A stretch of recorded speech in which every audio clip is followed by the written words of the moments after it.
UFC's Islam Makhachev Grand Plan leaked.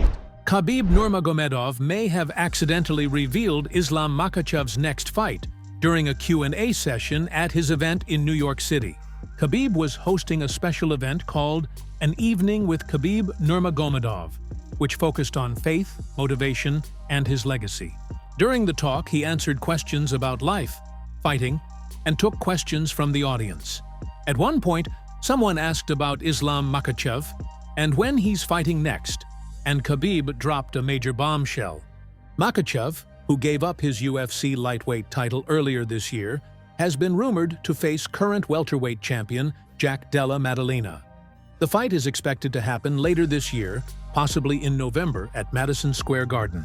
While nothing has been officially announced yet, Khabib's comments made it sound like the matchup might already be in the works and might take place at UFC 322. I think here in New York. Come on, guys! Ali, brother, they promise us. Be quiet, please. I think the manager He's upset because I give information. But this is his deal with UFC. I don't deal with UFC. This is his problem. But we have deal with them. He's gonna fight in Madison Square Garden, and they say yes. Not only Khabib, Islam himself has teased a potential welterweight title fight by posting a photo of him on Instagram with the caption, "Finished the vacation with a horse ride. Let's work." Khabib's advice to Conor McGregor. Apart from Makhachev, Khabib also gave his opinion on a number of different topics, including whether he thinks Conor McGregor can make a comeback. Khabib thinks McGregor surely can make a comeback, but there's a catch. Here's what Khabib said. "I don't want to mention his name. This is punishment. This is punishment. And he keeps doing this, keeps doing this, keeps doing this. Everything that happened with these old people, woman this, alcohol this, drugs, everything. This is punishment. But the most beautiful part of this, God always gives for us. It doesn't matter to anybody, everybody, a chance to come back. Always, in this world, a chance to come back. This is the most beautiful thing. It doesn't matter how bad you are. God is going to give you a chance to always come back. I think he has a chance, and he has to change the way he's living. Why am I talking about this? If he's going to change, he can change so many lives too. And that's why I wish him to change himself. Over the past few years, Conor McGregor has been making headlines for all the wrong reasons. Most recently, he was found liable for sexual assault in a civil case related to an incident back in 2018 in Dublin, a verdict he didn't even bother to appeal. Even during his prime, McGregor was known as MMA's bad boy because of his wild behavior outside the cage. One of his most infamous moments came in 2018 when he attacked a bus carrying Khabib Nurmagomedov by throwing a metal dolly through the window. Do you agree with Khabib that McGregor can make a comeback by mending his ways and replacing who currently is Khabib's greatest athlete of the century? Because currently, according to Khabib, the greatest athlete of the century is the late and great Muhammad Ali, something he also revealed during his Q&A. Conor McGregor launches petition for Irish presidency. While Khabib wants to see McGregor grow into a better person, the Irishman has something much bigger in mind. He wants to become the President of Ireland. On Monday, the former UFC double champ launched an online petition, hoping to stir up enough support to change the current election rules. Right now, anyone who wants to run for president needs to be officially nominated and meet specific criteria to even appear on the ballot. But McGregor isn't interested in playing by those rules. He's pushing for a change that would let the public decide if he deserves a spot on the ballot and, ultimately, if he should be elected. So far, the idea has been met with a lot of skepticism from Irish politicians and media. Here is what McGregor said. "I, Conor McGregor, hereby declare my intention to seek the esteemed office of President of Ireland. The current constitutional framework, however, presents a significant barrier to democratic participation. The existing regulations mandate that a candidate must secure nominations from either 20 members of the Oireachtas or 4 county councils to be eligible for the ballot. This system, while intended to ensure a degree of political influence among candidates, inadvertently restricts the direct voice of the Irish electorate. In light of this, I propose a petition advocating for a modification of the nomination process to allow my name to be included on the ballot. I contend that the citizens of Ireland, both at home and abroad, should have the unhindered right to determine the candidates who appear on the presidential ballot. Therefore, I implore you to join me in this endeavor by signing this petition. Your support will be instrumental in championing a more inclusive and democratic electoral process, thereby empowering the people of Ireland to shape their own future. Will we ever see McGregor become the president of Ireland? Demetrious Johnson destroys Streetbeefs' bully. While McGregor still has work to do to enter Khabib's list of GOATs, Demetrious Johnson is already there, and he is well respected in MMA circles.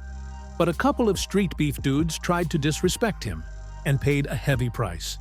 Former longtime UFC flyweight champion Demetrious Johnson recently filmed a video for his YouTube channel where he trained and mentored Streetbeefs fighters Death Sentence and Winged C.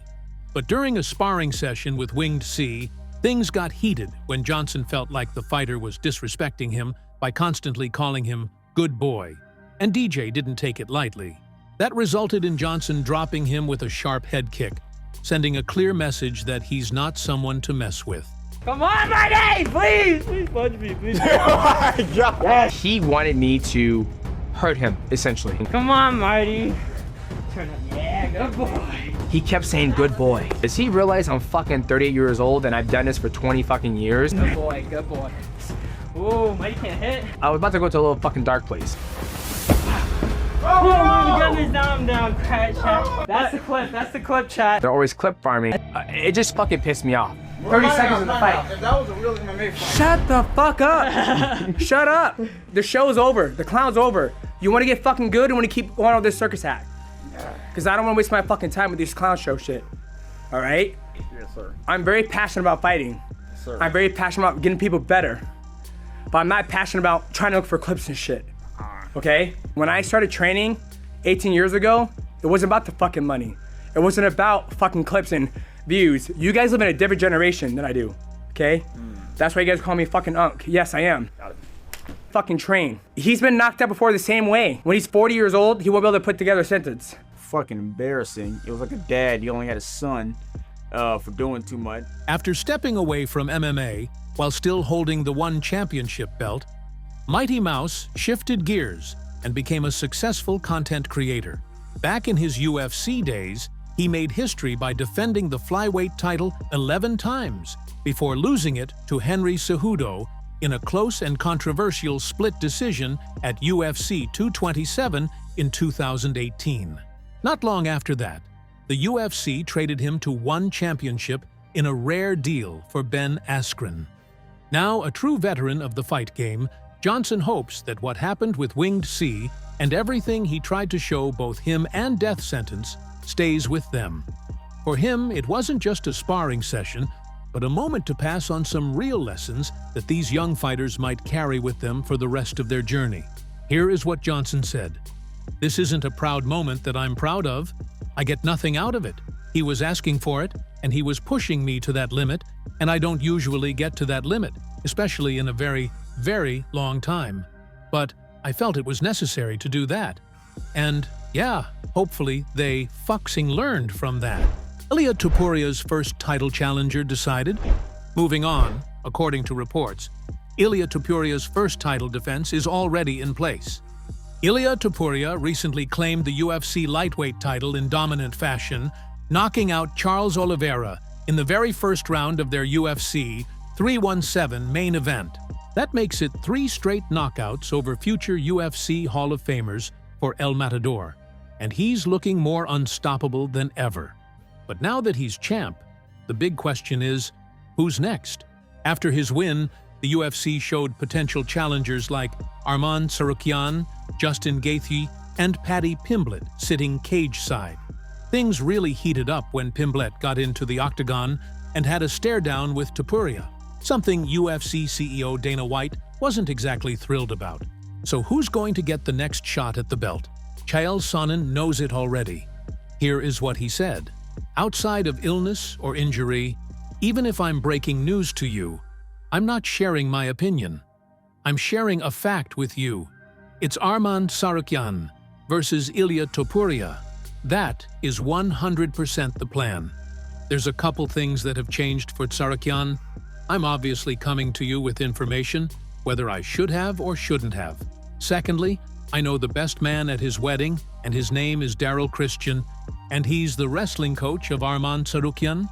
Third of all, I just spoke to Coach Sam Kalavita, who wanted to film Chimaev training, and it turned out Tsarukyan was in the room. And a bigger tell also is what Ilia did a week ago, which he said, "I don't want the fight. The greats, they don't even know they have it." Ilia's first move for doing a fight is to deny the fight. The only person that he said he'll openly fight is Paddy. What do you make of Chael's claim? Dricus du Plessis at heavyweight? Could Dricus du Plessis win belts outside the middleweight division? The South African is currently the UFC middleweight champion and already has 2 title defenses under his belt. He's set to defend his belt again at UFC 319 on August 16th, this time against the dangerous Khamzat Chimaev. If du Plessis wins, there are still a few solid contenders left for him at 185, but some think he might eventually go even bigger. During an appearance on the Jackson podcast, former UFC fighter Brendan Schaub shared his thoughts on du Plessis, possibly moving up in weight. He said it wouldn't be surprising to see the champ step up to light heavyweight, and maybe even heavyweight in future. I think whoever wins out of Khamzat and DDP, whoever wins can go for 3 belts. DDP's bigger than Khamzat, so light heavyweight, he's probably a light heavyweight naturally, so it makes sense for DDP to go to light heavyweight. Heavyweight's not as far a stretch for him. DDP's a big boy. Can DDP find success at light heavyweight and heavyweight? Tell us what you think about Dricus du Plessis and the other stories we covered in this video, as we'd love to hear your thoughts in the comments. If you enjoyed the video, make sure to hit that subscribe button and turn on notifications so you never miss an update. Thanks for watching, and I'll catch you in the next one.